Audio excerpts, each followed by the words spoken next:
G'day, you ground-pounding pack of pugilistic scallywags, and welcome to UFC 5. Now, today I'm going to tell you the 100% brutally hilarious yet historically factual recount of that time that world-renowned Hitman Agent 47 joined the UFC and became the middleweight champion of the world. And it started a little something like this. I set my first name to Agent, my last name to 47, my nickname to Assassin, and my social media handle to UFC 5 is UFC 4 because they are literally the same game. I then set my hometown to Man Anus, Brazil, and my age to 18 so I'd have a nice long career ahead of me assassinating people in the hexagon for bazillions of dollary-doos. After that, I set my height to 191 so I'd be as tall as I could while still staying in the middleweight division, and my weight to 84 so I'd be as heavy as I could whilst also staying within the middleweight constraints. I then set my stance to southpaw because it gave me a nice open window with which I could crush the livers of my orthodox opponents with, and my voice to a mix between G.I. Joe and Shaquille O'Neal. Final. After that, I sussed out the delightful assortment of preset character models that were on offer in UFC 5, and finally settled on this one. I like to call it Angry Mr. Miola. Now, between you and me, choosing my skin color was a tricky one. After all, the temptation to become a British tourist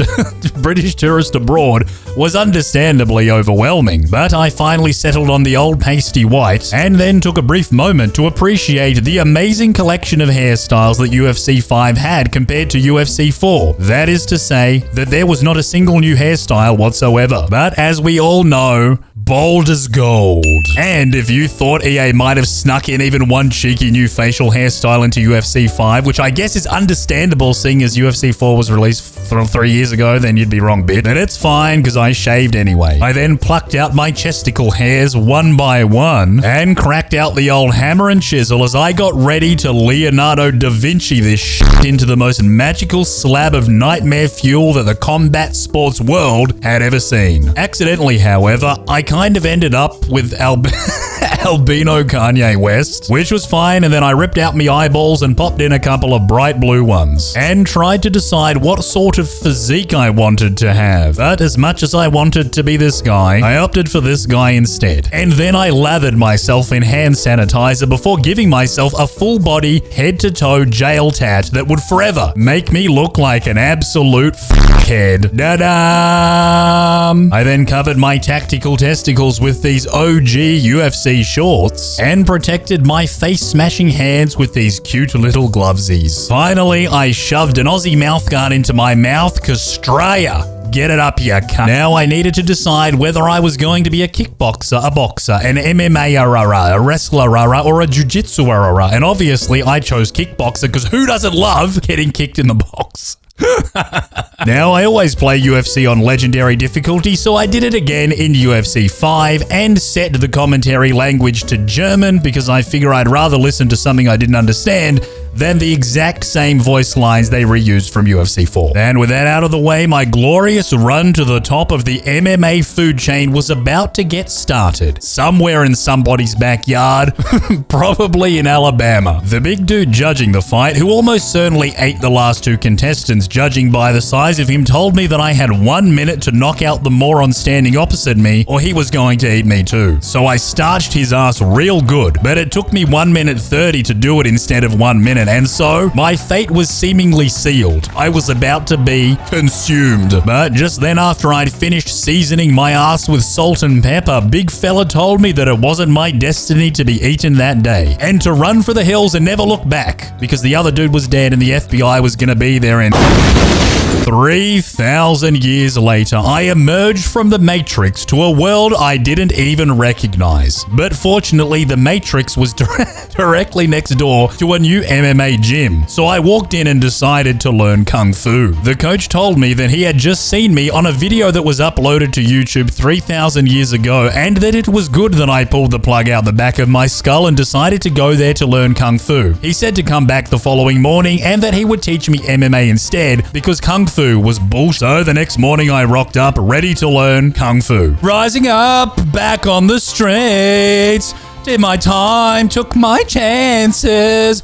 went the distance, now I'm not. Coach Doofus told me that I hit that heavy bag like a bitch, and that if I ever wanted to meet MILFs in my area, I was going to need to become the UFC middleweight champion of the world, because I was so ugly and stupid that I had nothing else going for me. So I agreed, and then we left the gym ready for a long night of making out with each other. We then headed to the very same underground urine bridge from UFC 4 to participate in an illegal bum fight between me and a group of other bums that I had to fight one after another in a kumite to the death. So, being a true martial artist of the arts of martial, I showed some respect before dishing out copious amounts of disrespect. Then smashing some dude in the good old medulla boblong gelato. Coach Dingus came in to tell me that I was no longer the worst, and so did the middle-aged chick and old dude that for some reason followed me around throughout the entire career. I don't know who they are. The following morning, back at Coach Dumbass's gym, while stretching my groin with those two weirdos, Coach Drano came in and told me that Uncle Dana had invited me to the Contender series and offered me a can of Monster Energy. I was stoked, but I needed to start preparing. Fortunately, however, being invited to the Contender series also meant that I was now a member of the UFC Performance Institute. I was excited about no longer needing to train on rusty Hep C encrusted hip abductors, and because the gym looked pretty good, I cracked out my new cell phone so I could overshare my private life on social media, because that's what people did in 2023 apparently. But just then, seemingly out of nowhere, giant Maria Sharapova came out to welcome us to the PI. She was bigger than me and I was almost a light heavyweight. Pretty impressive. We talked for a very long time about tennis and stuff before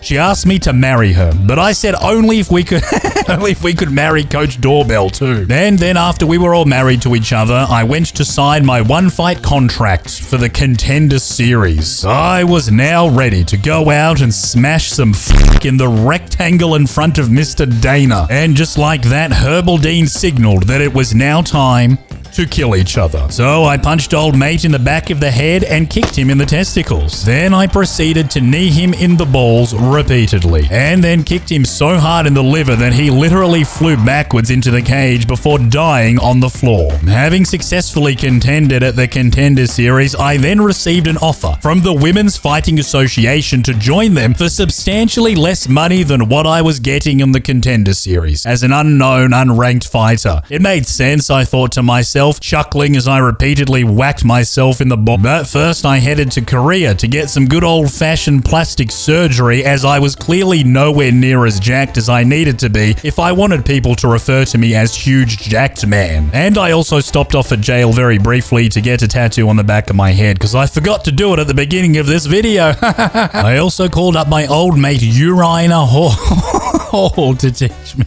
how to do a sidekick for the very reasonable price of $36,000 US. And now it was time for my first fight in the Women's Fighting Association, and I was excited, though I couldn't quite for the life of me figure out why everyone in this promotion was a man except me. Things got off to a good start though, with me eating a bunch of elbows to the face, which turned me on, but not as much as this did. So obviously I did my best to try and pop his head off his neck, but unfortunately we were both covered in lube and extremely slippery, so he escaped, and then tried to push me off, almost killing me in the process. But I am rubber, you are glue. And you just got choked out for being up. Next up, however, it was me versus Golem, who tried to take me down but obviously didn't watch my previous fight and ended up getting caught with a guillotine and losing his delightful head. My next fight for some reason was against this guy again, who seemingly wanted to die for a second time. This right here, kids, I like to call CTE in slow motion. Be careful, it's bad for your brain. Now, somehow Beavis had made it into the WFA too, which was pretty cool and he wasn't too bad, but I was better.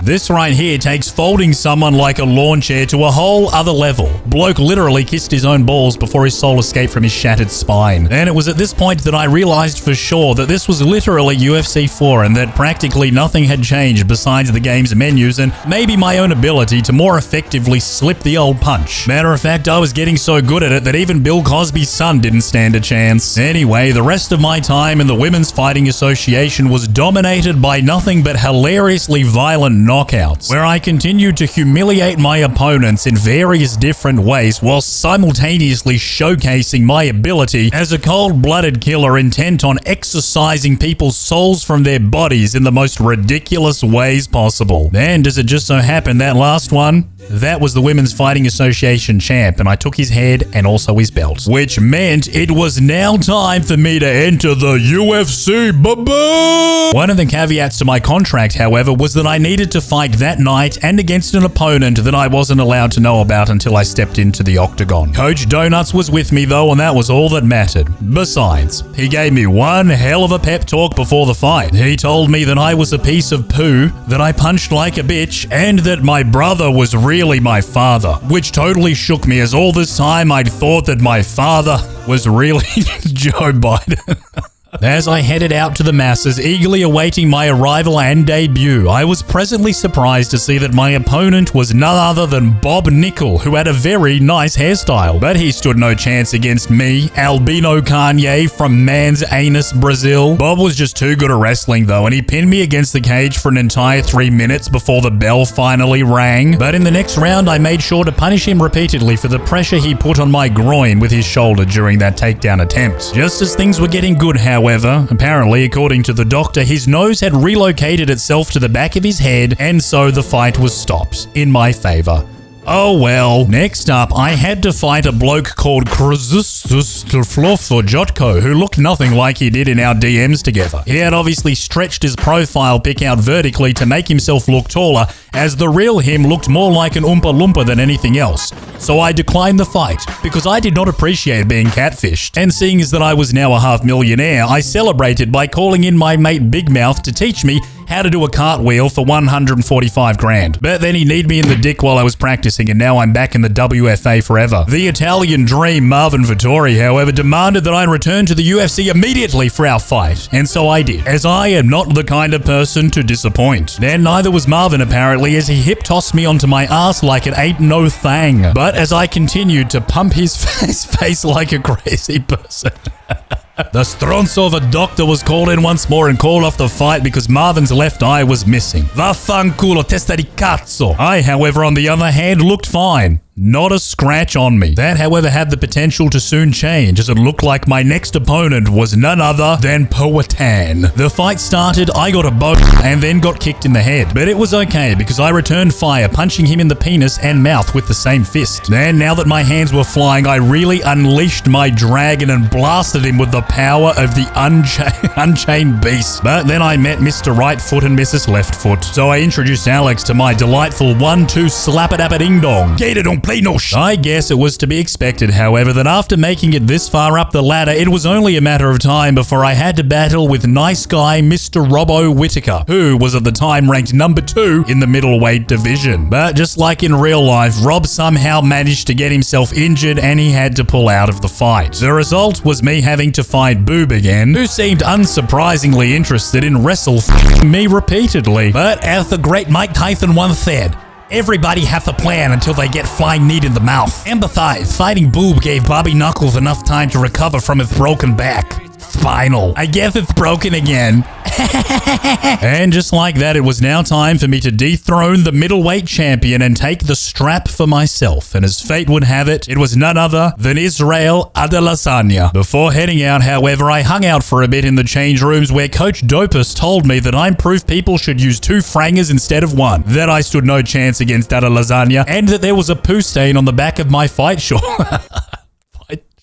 Then I screamed and I headed out to find some toilet paper because I had diarrhea. The bright lights of the arena gave me a hard-on and I was sure that somebody was going to be going home tonight dead. How they were going to get there, however, was not my problem. Though logistically, getting home if you're dead is probably easier said than done. Something seemed a little bit off though. It was as though the people at EA had seemingly forgotten to rig Israel's face to his character model, as it had even less facial expression than a 60-year-old soccer mum's face after pumping it full of Botox and fillers. Regardless, the fight got started and so did my slippery evasion skills, slipping punches and kicking up a tornado that hit him right in the head, knocking him down and opening him up for ground and pound, which I continued to do over and over and over and over and over again, and a bit more too, and over, and I did ground and pound over again. But just as I was getting into a rhythm, the idiot doctor came in again and said that it looked like Israel was a few minutes away from turning into a zombie, and that I had to finish him in the next round or the National Guard was going to be called in. So you can bet your ding dong that I done did it. Boing! And just like that, I had defeated the champion and become the champion. That middleweight strap was mine, and I now finally